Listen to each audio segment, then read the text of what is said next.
I come to Berlin as so many of my countrymen have come before.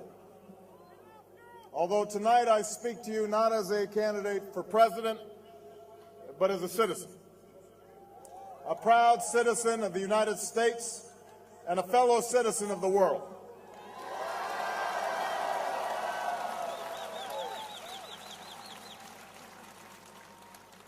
I know that I don't look like the Americans who've previously spoken in this great city. The journey that led me here is improbable. My mother was born in the heartland of America, but my father grew up herding goats in Kenya. His father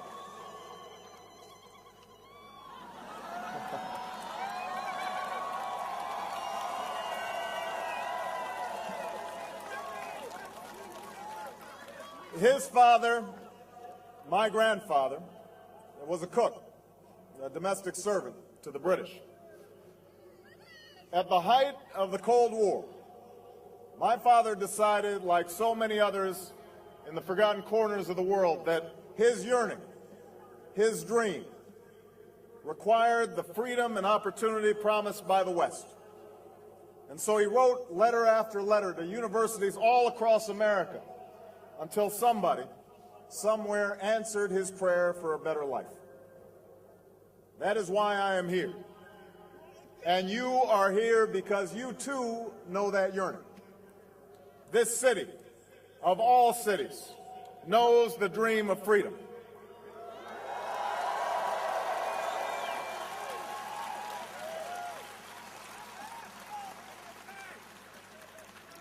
And you know that the only reason we stand here tonight is because men and women from both of our nations came together to work and struggle and sacrifice for that better life. Ours is a partnership that truly began 60 years ago this summer, on the day when the first American plane touched down at Tempelhof. On that day, much of this continent still lay in ruin. The rubble of this city had yet to be built into a wall. The Soviet shadow had swept across Eastern Europe, while in the West, America, Britain, and France took their stock of their losses and pondered how the world might be remade. This is where the two sides met. And on the 24th of June, 1948, the communists chose to blockade the western part of the city. They cut off food and supplies to more than 2 million Germans in an effort to extinguish the last flame of freedom in Berlin. The size of our forces was no match for the larger Soviet army. And yet retreat would have allowed communism to march across Europe. Where the last war had ended, another world war could have easily begun. And all that stood in the way was Berlin. And that's when the airlift began, when the largest and most unlikely rescue in the history brought food and hope to the people of this city. The odds were stacked against success. In the winter, a heavy fog filled the sky above, and many planes were forced to turn back without dropping off the needed supplies. The streets where we stand were filled with hungry families who had no comfort from the cold. But in the darkest hours, the people of Berlin kept the flame of hope burning. The people of Berlin refused to give up. And on one fall day, hundreds of thousands of Berliners came here to the Tiergarten and heard the city's mayor implore the world not to give up on freedom. There is only one possibility, he said, for us to stand together, united, until this battle is won. The people of Berlin have spoken. We have done our duty, he said, and we will keep on doing our duty. People of the world, now do your duty. People of the world, look at Berlin.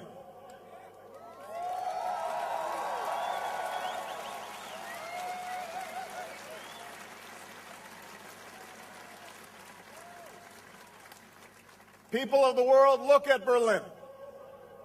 Look at Berlin, where Germans and Americans learned to work together and trust each other less than 3 years after facing each other on the field of battle. Look at Berlin, where the determination of a people met the generosity of the Marshall Plan and created a German miracle, where a victory over tyranny gave rise to NATO, the greatest alliance ever formed to defend our common security. Look at Berlin, where the bullet holes in the buildings and the somber stones and pillars near the Brandenburg Gate insist that we never forget our common humanity. People of the world, look at Berlin, where a wall came down, a continent came together, and history proved that there is no challenge too great for a world that stands as one.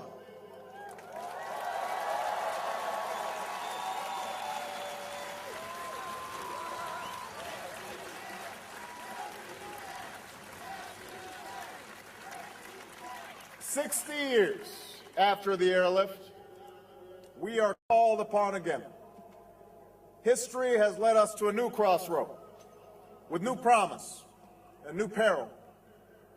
When you, the German people, tore down that wall, a wall that divided East and West, freedom and tyranny, fear and hope, walls came tumbling down around the world.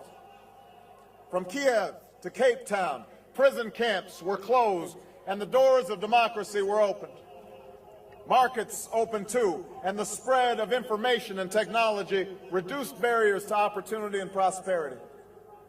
While the 20th century taught us that we share a common destiny, the 21st century has revealed a world more intertwined than at any time in human history. The fall of the Berlin Wall brought new hope, but that very closeness has given rise to new dangers, dangers that cannot be contained within the borders of a country or by the distance of an ocean. Think about it. The terrorists of September 11th plotted in Hamburg and trained in Kandahar and Karachi before killing thousands from all over the globe on American soil. As we speak, cars in Boston and factories in Beijing are melting the ice caps in the Arctic, shrinking coastlines in the Atlantic, and bringing drought to farms from Kansas to Kenya. Poorly secured nuclear material in the former Soviet Union, or secrets from a scientist in Pakistan, could help build a bomb that detonates in Paris. The poppies in Afghanistan come to Berlin in the form of heroin. The poverty and violence in Somalia breeds the terror of tomorrow. The genocide in Darfur shames the conscience of us all.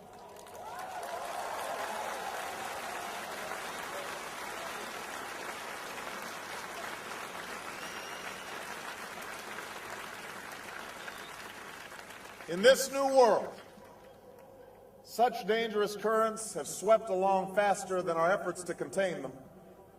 And that is why we cannot afford to be divided. No one nation, no matter how large or powerful, can defeat such challenges alone. None of us can deny these threats or escape responsibility in meeting them. Yet in the absence of Soviet tanks and a terrible wall, it has become easy to forget this truth. And if we're honest with each other, we know that sometimes, on both sides of the Atlantic, we have drifted apart and forgotten our shared destiny. In Europe, the view that America is part of what has gone wrong in our world, rather than a force to help us make it right, has become all too common. In America, there are voices that deride and deny the importance of Europe's role in our security and our future. Both views miss the truth that Europeans today are bearing new burdens and taking more responsibility in critical parts of the world, and that just as American bases built in the last century still help to defend the security of this continent, so does our country still sacrifice greatly for freedom around the globe.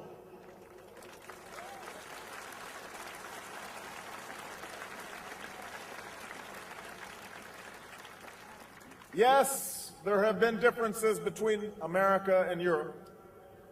No doubt there will be differences in the future.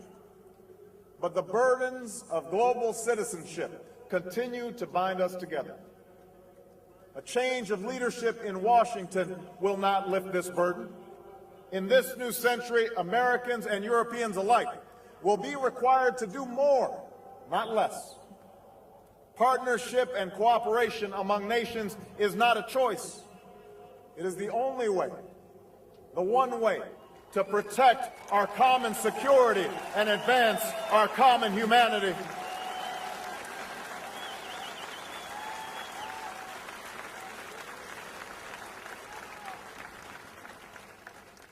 That is why the greatest danger of all is to allow new walls to divide us from one another.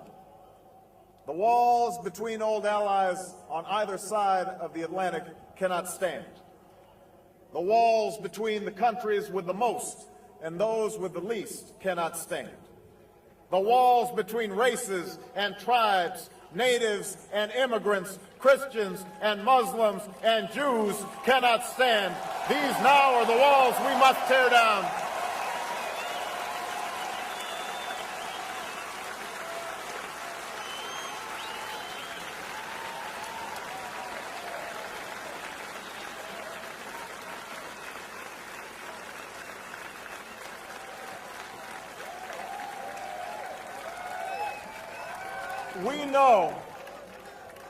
We know that these walls have fallen before. After centuries of strife, the people of Europe have formed a union of promise and prosperity. Here, at the base of a column built to mark victory in war, we meet in the center of a Europe at peace. Not only have walls come down in Berlin, but they've come down in Belfast, where Protestant and Catholic found a way to live together. In the Balkans, where our Atlantic Alliance ended wars and brought savage war criminals to justice. And in South Africa, where the struggle of a courageous people defeated apartheid.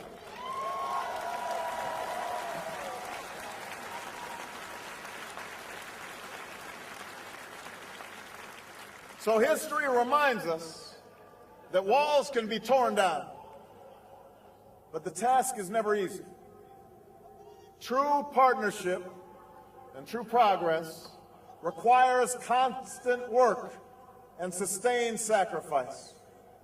They require sharing the burdens of development and diplomacy, of peace and progress.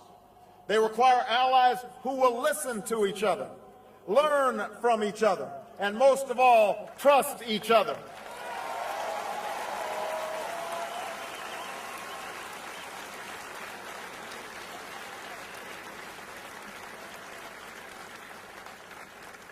That is why America cannot turn inward. That is why Europe cannot turn inward. America has no better partner than Europe. Now is the time to build new bridges across the globe as strong as the one that binds us across the Atlantic. Now is the time to join together through constant cooperation and strong institutions and shared sacrifice and a global commitment to progress to meet the challenges of the 21st century.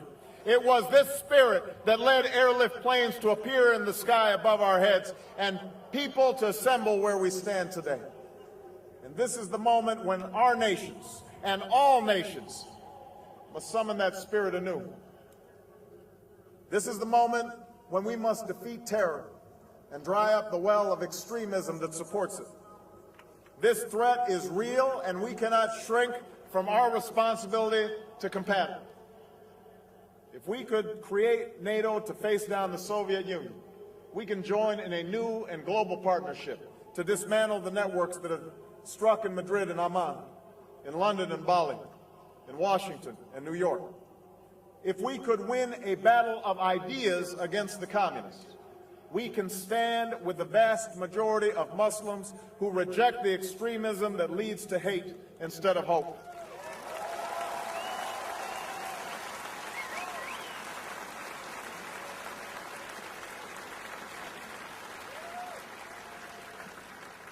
This is the moment when we must renew our resolve to rout the terrorists who threaten our security in Afghanistan and the traffickers who sell drugs on your streets. No one welcomes war. I recognize the enormous difficulties in Afghanistan. But my country and yours have a stake in seeing that NATO's first mission beyond Europe's borders is a success.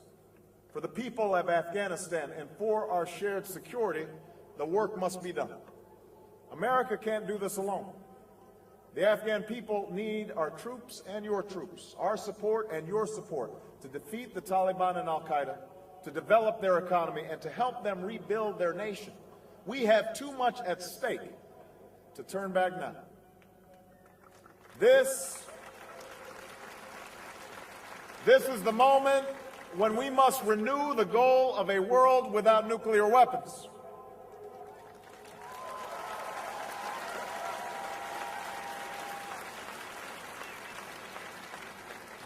The two superpowers that faced each other across the wall of this city came too close, too often, to destroying all we have built and all that we love. With that wall gone, we need not stand idly by and watch the further spread of the deadly atom. It is time to secure all loose nuclear materials, to stop the spread of nuclear weapons, and to reduce the arsenals from another era. This is the moment to begin the work of seeking the peace of a world without nuclear weapons.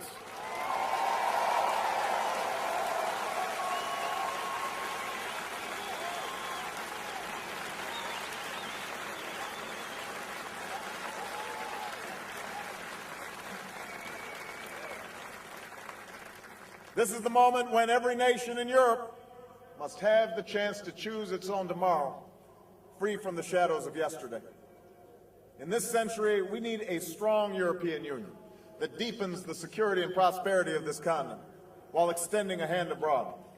In this century, in this city of all cities, we must reject the Cold War mindset of the past and resolve to work with Russia when we can, to stand up for our values when we must, and to seek a partnership that extends across this entire continent.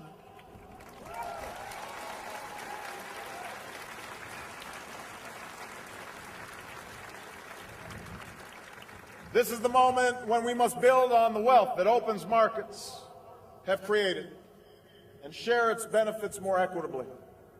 Trade has been a cornerstone of our growth and global development, but we will not be able to sustain this growth if it favors the few and not the many.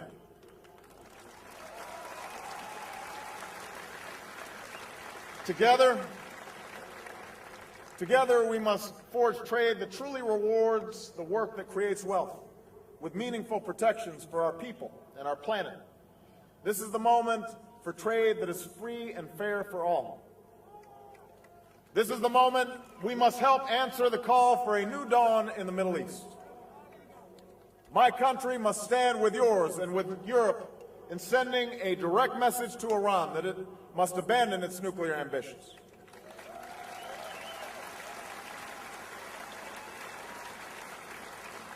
We must support the Lebanese who've marched and bled for democracy, and the Israelis and the Palestinians who seek a secure and lasting peace. And despite past differences, this is the moment when the world should support the millions of Iraqis who seek to rebuild their lives, even as we pass responsibility to the Iraqi government and finally bring this war to a close.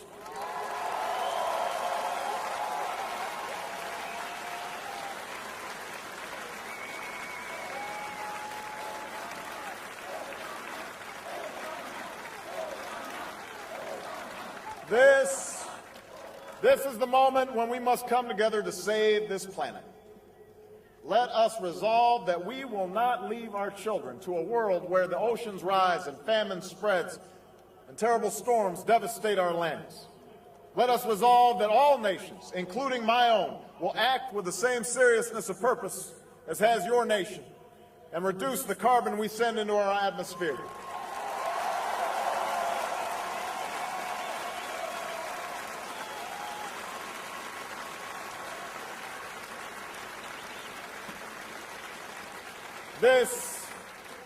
This is the moment to give our children back their future. This is the moment to stand as one. And this is the moment when we must give hope to those left behind in a globalized world. We must remember that the Cold War born in this city was not a battle for land or treasure. 60 years ago, the planes that flew over Berlin did not drop bombs. Instead, they delivered food and coal and candy to grateful children. And in that show of solidarity, those pilots won more than a military victory. They won hearts and minds, love and loyalty and trust, not just from the people in this city, but from all those who heard the story of what they did here. Now the world will watch and remember what we do here, what we do with this moment. Will we extend our hand to the people in the forgotten corners of this world who yearn for lives marked by dignity and opportunity, by security and justice? Will we lift the child in Bangladesh from poverty and shelter the refugee in Chad and banish the scourge of AIDS in our time? Will we stand for the human rights of the dissident in Burma, the blogger in Iran, or the voter in Zimbabwe? Will we give meaning to the words "never again" in Darfur?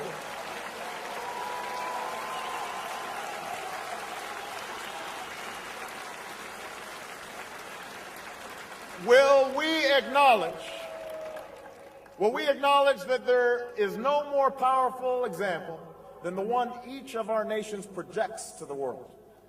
Will we reject torture and stand for the rule of law? Will we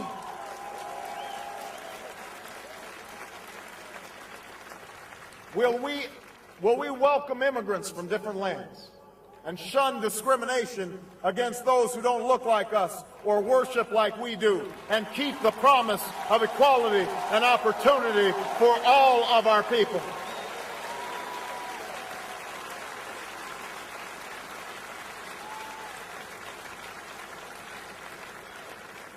People of Berlin, people of the world, this is our moment. This is our time. I know my country has not perfected itself. At times, we've struggled to keep the promise of liberty and equality for all of our people. We've made our share of mistakes, and there are times when our actions around the world have not lived up to our best intentions. But I also know how much I love America. I know that for more than 2 centuries, we have strived at great cost and great sacrifice to form a more perfect union, to seek with other nations a more hopeful world.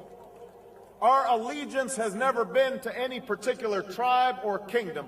Indeed, every language is spoken in our country. Every culture has left its imprint on ours. Every point of view is expressed in our public squares. What has always united us, what has always driven our people, what drew my father to America's shores, is a set of ideals that speak to aspirations shared by all people. That we can live free from fear and free from want. That we can speak our minds and assemble with whomever we choose and worship as we please. These are the aspirations that join the fates of all nations in this city. These aspirations are bigger than anything that drives us apart. It is because of these aspirations that the airlift began. It is because of these aspirations that all free people everywhere became citizens of Berlin. It is in pursuit of these aspirations that a new generation, our generation, must make our mark on the world. People of Berlin and people of the world, the scale of our challenge is great. the road ahead will be long. But I come before you to say that we are heirs to a struggle for freedom. We are a people of improbable hope, with an eye towards the future, with resolve in our heart. Let us remember this history and answer our destiny and remake the world once again. Thank you, Berlin. God bless you. Thank you. Thank you.